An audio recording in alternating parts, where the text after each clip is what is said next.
So it's just two of us today. Tyrone, who usually sings, is Couldn't make it. yeah, he couldn't make it. Is that working? Yeah. Cool. So my name's John. I'm James. Yeah, and we are in RÜFÜS. And I suppose we've been making music since 2010, so 3 years now. And the last year, things have been going really well for us with the release of our debut album. And yeah, I guess that went to number one on the ARIA charts when it debuted in the first week. So we've been riding that success and just finished a tour with like 22 dates in it over a month. So that was pretty intense.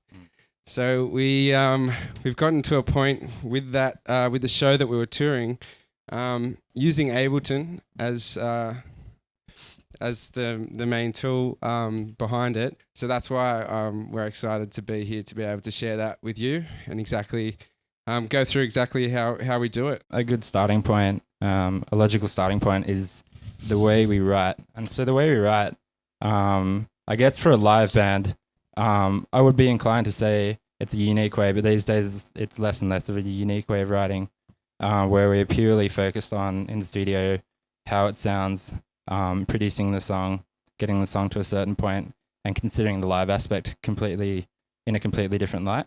And we don't play any of the parts in the studio. We're just jamming on the computer. So once we get from writing an album, writing those tracks in the studio, which we do on Pro Tools, we then need to change it all over to Ableton. So basically what we do once we've finished writing this album, for example, is we sit down in pre-production, we've locked in the tour, and we work out exactly how we're going to do it all live. We work out who's going to play what. We'd literally go through the whole track, the stems of each song, and work out what was important to be played here. Yeah, and what's important, I think, in that process is we like to prioritize the performance of each part, and that's really important to us because it's a live show, and so rather than just playing chords for the whole track, it's not that entertaining. So this is our setup behind us that you can see on stage, and we use things like MIDI pad controllers and stuff rather than just tapping keys, which can look pretty uninteresting sometimes, or at least using the pads helps us to get into it more as well. And another part of this process where we're working out what's going to be played is also the structures of the songs. And I guess with some of the songs from the album and just in general some of the songs, we like to know when to hold back and keep the song doing what it was doing in the recording. But when we do it live, we really want to explode and surprise people with some of those moments that maybe we held back on in the album. Yeah, but to be decisive as well as to when you will do these unexpected drops. Like for example in Desert Night, in the album recording we have this little fill, and then it's sort of rising synth, and then it sucks back to this minimal drop. And then in the live show we have this like extended indulgent 8-bar fill with this like synth rising, and then this full-on tech house banging outro. But then at other points it's like sticking to what the song does. So yeah, in terms of us preparing the track for bringing it into the live arena, we spend time again writing new parts like that before we bring it into Ableton, and so creating extended live versions. And also with Ableton, we're not always locked down to just playing the track. We'll also use Ableton to just start the scene, which will activate some of our synths, which we'll go through later again. But then we have the ability to jam or stay on something for a little bit longer, and just all three of us are playing it without any backing track or anything. So basically, getting that into the live arena, we bounce down the bass, the kick, the track left and right, and the backing vocals as well. The reason for this is that we're sending some of these stems to our front of house engineer, and it's for him to have the full autonomy to be able to different rooms to be able to mix it so that things sit nicely. And it's just that autonomy and control over the sound really. So we get our basses mastered with Edirisinghe in Hornsby, great mastering engineer. Very good. I'm happy to give him a plug because he's a champion. And this helps us for festival stages and for small stages to really get the continuity there and have our basses tamed. And there's to get the full punch, particularly when you're playing at festivals with a DJ before or after you, and you can't compete, you know. But at least we put ourselves on the best footing possible by having those sort of things as punchy and as best as they can be. And in the same way, when we're sending our kick to front of house, we make a big deal about, because the kick's a very central part to our sound as well. It's very dance based.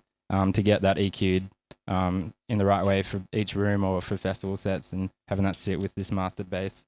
We have the backing vocals that we bounce down as well, but they're not so much backing vocals. They're just the specific delays and effects that we can't replicate live, and we'll have that separate to the track, and that is so that we can mix them differently for different stages, and to have that freedom to be able to change it whilst on tour. Yeah, we're running a lot of soft synths in Ableton, but there are certain sounds on the album and where the soft synth is really sensitive or it needs a particular velocity or something to get a sound. So we'll sample that, and for a lot of these sounds, put them in like Impulse or whatever in Ableton. And so this is sort of the next part of the process where we're setting up all the synths and the impulses and the samplers. Yeah, so we've written the album. Once we work out who's playing what, we bounce down the stems, and then we work out how to replicate those synths that we are playing in Ableton. And we used to sample a lot of them, and particularly also if we're using hard synths, like we had access to a lot of really cool analog synths whilst writing the album. You can't tour with them, so we work out ways to sample them. Sometimes we sample middle C and spread that over sampler in Ableton, or we use things like Impulse and spread them over the pads or the keys. We used to use a lot of that sampling because of CPU as well, but now that we've worked out a way for us to use less CPU, we also use a lot of native instruments, synths and other soft synths that we use on the album, because it doesn't take up CPU. Yeah, just because this new setup, we've worked a way to be a bit more savvy with processing. And then from there, we just set up all our instrument devices and map them to our physical, our controllers and our keyboards. So John's got an MPK49, which is basically the central sort of the main controller of the show. Once we've got those instruments set up in Ableton, we've loaded samples into his SPDSX as well, which he uses by the drums, which is independent of Ableton. And then we rehearse the shit out of it for a few weeks. And that's pretty fun, like getting to learn how to play these songs. Being able to play your own songs when you're not playing them in the recording and writing process. Well, I mean, you are playing them, but you're not playing them as a band. And there's a completely different satisfaction you get, I think, from playing with each other in a musical sense. And so after we play with each other for a few weeks, we this is the stage setup this is our stage setup at the moment. So you can see that I'm over on the left taking a photo, not playing. That's Elisa's pads. Hold on, so this is an Elisa's pads MIDI controller that has eight pads on it. Yep. An MPK49 here, MS20, and I've got a delay pedal and a phaser pedal. Tyrone uses just a MIDI controller that's 61 keys from Elisa's as well. He has a Voice Live 2. TC Helicon Voice Live 2. And then Jimbo has his drums and an SPDSX. There's all sort of a process that we consider after we set up the Ableton file, is how we bring in the sort of live elements of it. Like the MS20, we work out sounds that John's going to play for certain. And, the MS20 gets sounds that we feel are like very analogous to the sounds we had on the album. Yeah, because we didn't have the MS20 when we were writing the album, so it's something that we wanted to tour with. The MS20 Mini is actually really portable and easy to tour with. So that's been actually really fun having that on tour with us because it gets some awesome sounds. Yeah. So things like that. Tyrone plays guitar as well. He's got a couple of guitars hidden in the mist there.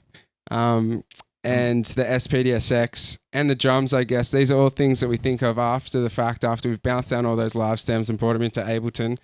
We work out how to implement them best into our live show. So I'll show you the brain of the operation. This is the playback rack. The playback rack, the brain. So this is where our redundancy system comes into play. So we're running 2 MacBook Pros with Ableton running on both. This is a power conditioner at the top that when we travel internationally, we can easily switch just that rather than switching all our appliances, I guess. Yeah. And then this is two Motu audio interfaces, two Motu MIDI interfaces, and then a radio switcher. And we usually sit the two laptops on top of there. So all those MIDI controllers, the three of them, run from stage with three long 15-meter MIDI cables to the back of this setup. And every time that we trigger or play a note, they'll run into both of those. That they get split at the back there with a MIDI splitter, and so both computers are playing exactly like the same thing at the same time. I guess the computers aren't communicating, so they're not perfectly synced. But the fact that we're starting each song at the same time, it kind of resyncs every time you play a song. Well, they've been perfectly synced every time that we've tested them as well, but we haven't found the need to sort of let them communicate as such. But basically, the way that it works is that this radio switcher takes the audio outputs from both audio interfaces, and it either plays A or B. So we split the computers into A or B, and they're just two identical computers basically. So we've got B here. And none of them is the preferred computer. But if on one night, for some reason, the session file is being a dick and fucking up, then we just start using B. We haven't had any problems yet, but currently it's on a manual switcher. We've been working out how to have an automatic switch, so there'll be like a signal being sent, and when that drops out, it'll switch over. And there's like a millisecond gap. You can't tell when it happens, so it's pretty smooth. So there's the track left and right that's coming out to the front of house, the kick, the bass, my synth. I have vocals running through Ableton as well, so they have like preset delays for some things, for some songs. So then there's Tyrone synth, and then there's guitar as well. So guitar is something that we did on the last tour, that we ran through Ableton, which we were pretty apprehensive about at first, but worked out to work really well in our favor. We've always used like guitar amps. In the same way that we worked out how to save CPU with all these soft synths that we got in the live show, and we'll get into that pretty soon. We worked out how we can have different guitar sounds for each song and not have a bunch of guitar plugins running at the same time. We'll show you in a sec when we open up the Ableton session file exactly how we're doing that without overloading the CPU, which was a massive battle for us over the last few years before we got to this setup.